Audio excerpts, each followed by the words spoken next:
Would you like to explain the Bibby Stockholm news? Right, so it's the barge that's off the coast of Dorset, the one that your friend Richard Drax is really upset about because it's bringing down the house prices.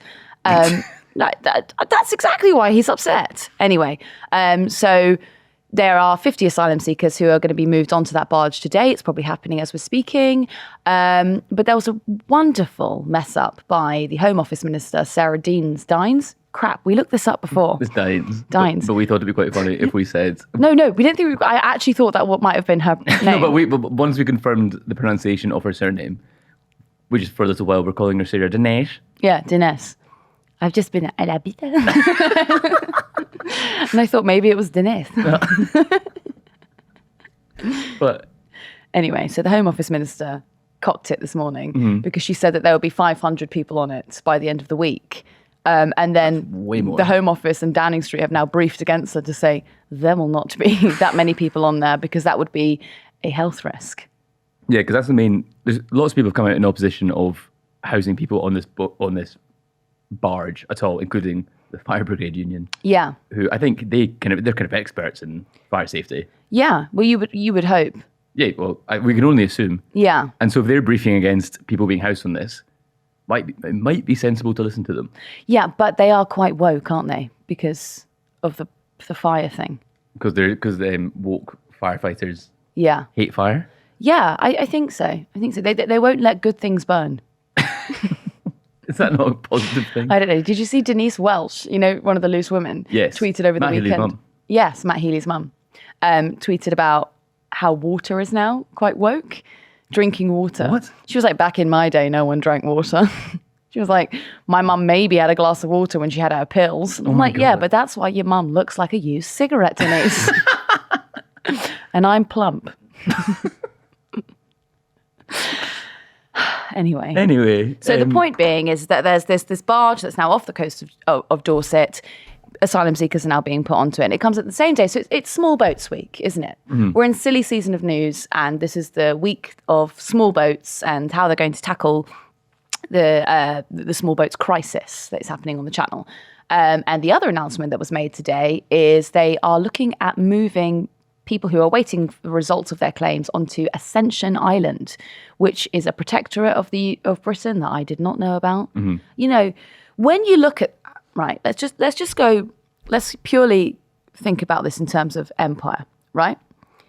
What we had at one point, and then you look at this piece of rock in the middle of you go, why did you keep that? That's so crap. But I think because it's such a tiny population, isn't it? It's like... No one actually lives there. Oh, really? There's no indigenous population. But so it's only like British people? Yeah. I think it's like population of 800 or something? Yeah. And there's no hospital. Yeah. So I think... Yeah, I kind of think finders keepers in that part. Finders keepers. But that's sort of like... It kind of looks like the Epstein Island. Does it? Having been there. That's where we met. Oh, yeah. You and your octogenarian partner. I'd just been shipped on for a night of fun. I arrived there accidentally. Oh, I was there very intentionally. No, I was looking for Mar-a-Lago. I was like, how have I ended up here? You went to Mar-a-Lago by way of the Caribbean. Yeah, anyway, I was kicked off because I was too old. Oh my God. Can we use any of this? I'm sure we can.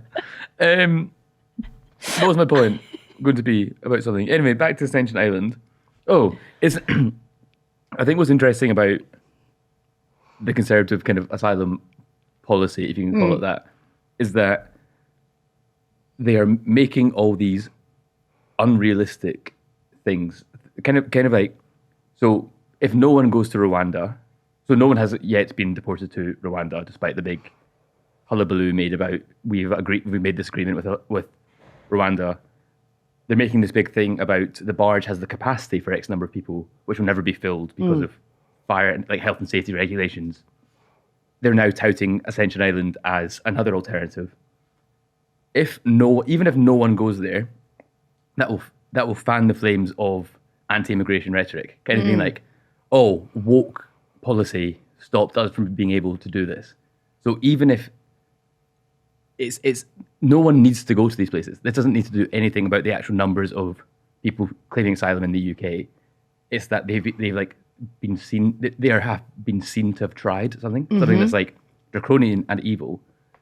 But that's what they're trying to do. They're trying to like just fan the flames of it. Yeah, well, there was that news over the weekend, wasn't there, that Tory MPs were asking for red meat to basically sling at their constituents because, you know, coming up to the next election or preparing for it at least, they need some kind of like, I don't know, some kind of tie. They can go out there and shout things like, oh, we're going to shut the doors on Britain or whatever and get everyone fired up. But it's kind of like Schrodinger's Rwanda, right? Because like, it's like, literally that. If it does, if it never happens, then at least they tried to put this policy through and you can keep fanning the flames on it and get everyone excited and jumped up about it. But I mean, realistically, like Priti Patel looked at this in 2020, right? And the Foreign Office were like, pretty babe, like we're trying. We can't feasibly put anyone on that island. It's going to be too expensive. Now, if Patel couldn't get that through, there is no way that Braverman's doing it. Maybe I'm crazy enough to try. Yeah.